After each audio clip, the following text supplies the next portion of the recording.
Yo people, welcome back to the YouTube channel. You already know what time it is. It's time for another video. And I know, you're not smiling, are you? Well, some of you aren't. Because the title is just so triggering. Oh my God, Matisse, you can't be serious. You've lost your mind. Bonkers. Despicable. I am disgusted. You should be discarded like a FIFA pack.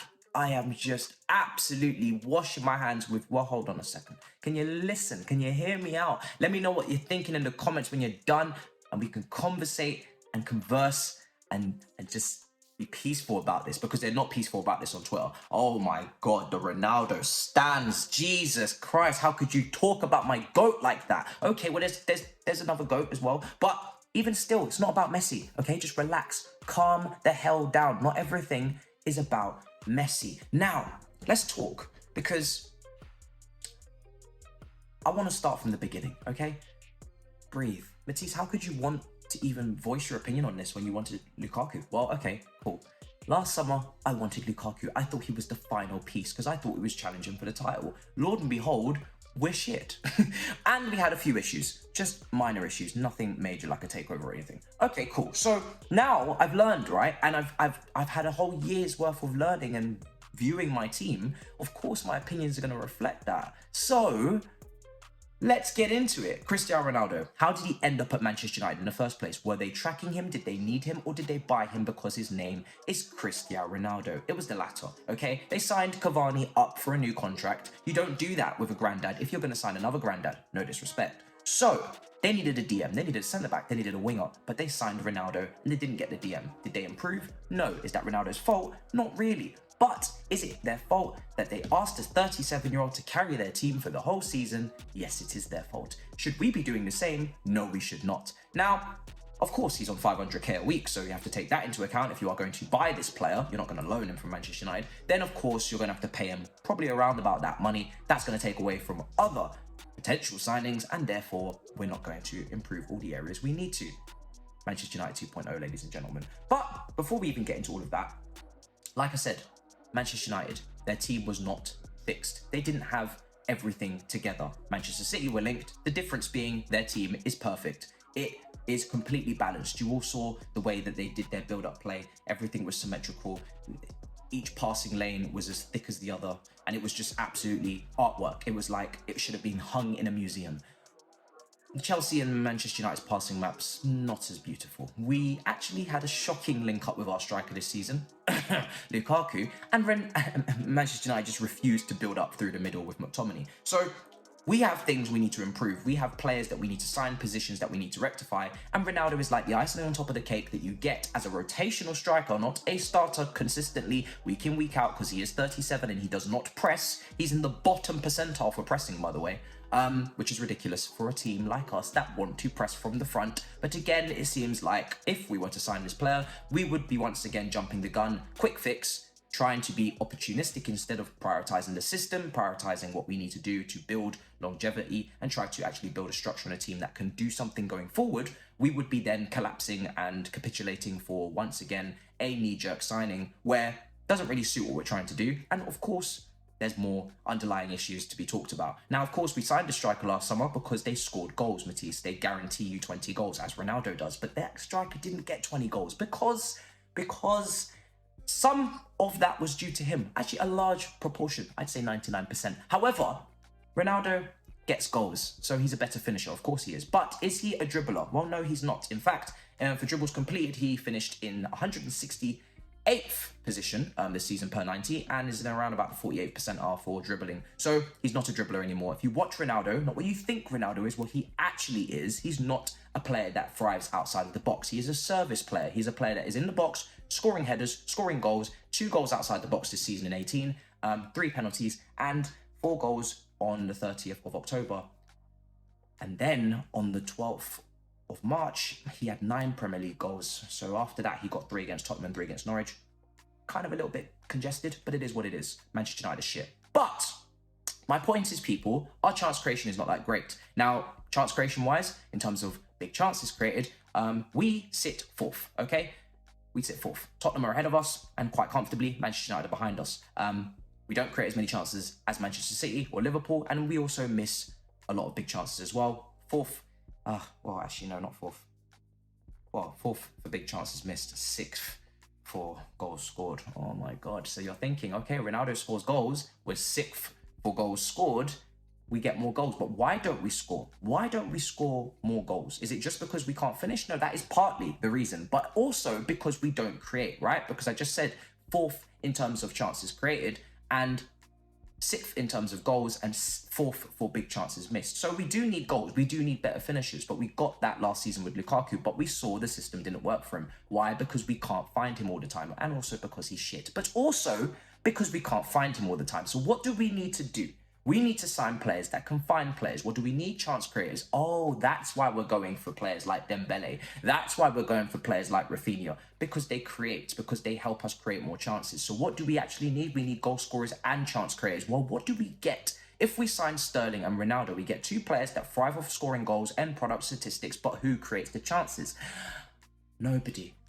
Because we don't have any elite passers. The only elite passer we have is Reece James.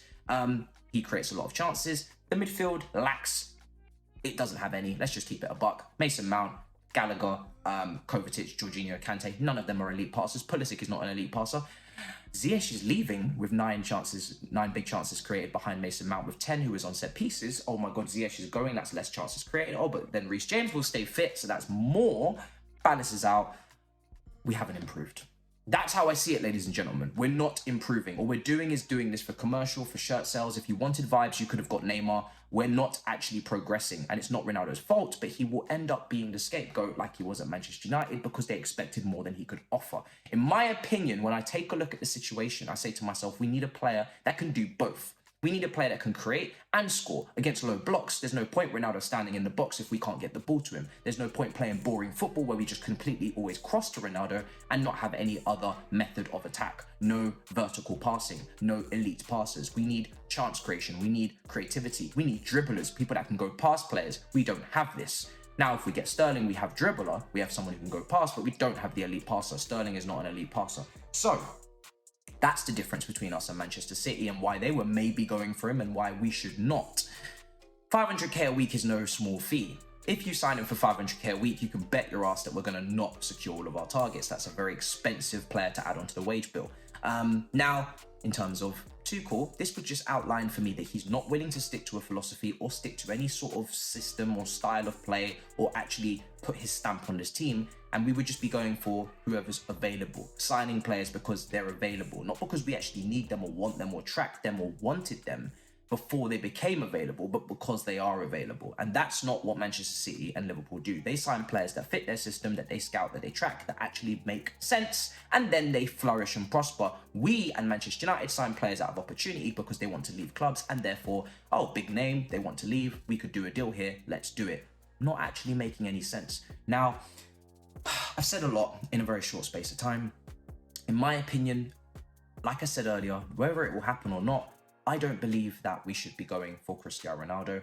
18 goals in the league is great. But like I said, I did break it up for you a little bit. You know, it came in status. If you watched Ronaldo this season, you would see that he wasn't brilliant throughout the whole season. It's not like as if those goals were spread out throughout the whole season. He did have a very big dry spell of around about 9-10 games or whatever it was, if you remember, and everyone was like, when is Ronaldo going to score? He's ghosting in games. His SofaScore rating was plummeting. I know some of you love SofaScore. It was catastrophic. Where was Ronaldo? Where is he? Why are Manchester United playing with 10 men? Well, he was probably tired or he was injured. I don't know. But the point being is that he's not really progressing this team. He's not taking us forward. And in my opinion, it's short-sighted. It's really just shocking in terms of what the system is, which is we're meant to be trying to press from the front. We're meant to be a little bit more high energy. How do you get linked with Richarlison, Chelsea, and then go for Ronaldo as your alternative striker? They couldn't be more different. Poles apart. Richarlison's statistics look like a wing-back. Pressures, tackles, interceptions are through the roof. The guy looks like as if he could be the next Ashley Cole. Ronaldo literally does not pressure anything. No, nothing. So I'm just trying to understand, ladies and gentlemen, why are we veering away from what we wanted for what? Shirt sales, number 7. You like me, he's the GOAT. No, it doesn't make any sense. It didn't make any sense for Manchester United when they done it, hence why they capitulated down the table. And probably similar will happen to us, because it would show that for me, we are unserious. We are an unserious business, unserious institution. We are not trying to make Champions League. We're not even trying to even improve. We're just trying to just make statements, be flashy, whatever. I don't know, impress, appease the fans. And again, if you want vibes, guys, this is my last point. If you want vibes, because obviously commercial, right, through the roof. Neymar, vibes, skills, rainbow flicks, dribbling, creativity, passing range. If you want vibes, just get Neymar on a loan if he's available. Yes, he could be injury prone, but literally he brings things to the team, like general play, not obviously goals and just waiting in the box, which is what Ronaldo does. Actually bringing things to the team as a whole, in terms of he can pick up different positions, he can create, he can link up, he can play 1-2s, he can dribble past players. He can entertain. Like, Ronaldo doesn't entertain. If you watch Ronaldo this season, he wasn't entertaining. Like I said, 2 goals outside the box, like not dribbling past players, not his fault. Not blaming you, you're 37-year-old, but not entertaining. Manchester United was shit to watch this season. So I'm just saying, guys, I don't think it's a good idea. Ronaldo had 7 big chances created this season. Mason Mount had 10, so he's not actually topping that statistic for us. Ziyech has 9. Ziyech leaves, like I said, to AC Milan. He falls in between Kovacic and Alonso for big chances created. Why? Because he's not there to create big chances, because he's a striker, because he's in the box. Of course he is. He's 37. Yeah, I think I've made my point. I'm just going on now. I would like us to sign a creator, please. There's better options on the market. Can we just stick to what we're doing, please, guys? I know you want your GOAT and whatnot, but it's just not making any sense. And yeah, I just think we should learn from what we did last year, and maybe just do what we were doing before this rumor came. Try and sign a creator. We still may miss loads of chances, but like I said, Neymar could score and assist. Not saying that's going to happen, but I'm just saying, probably get someone who could do both, because we're struggling in both departments. We're not going to score if no one can assist. That's how it works. Yeah. All right. Well, I'll see you guys in a bit. Pick up your down sales piece. Smash up the icons. I'm going to lose so many subscribers. Perfect.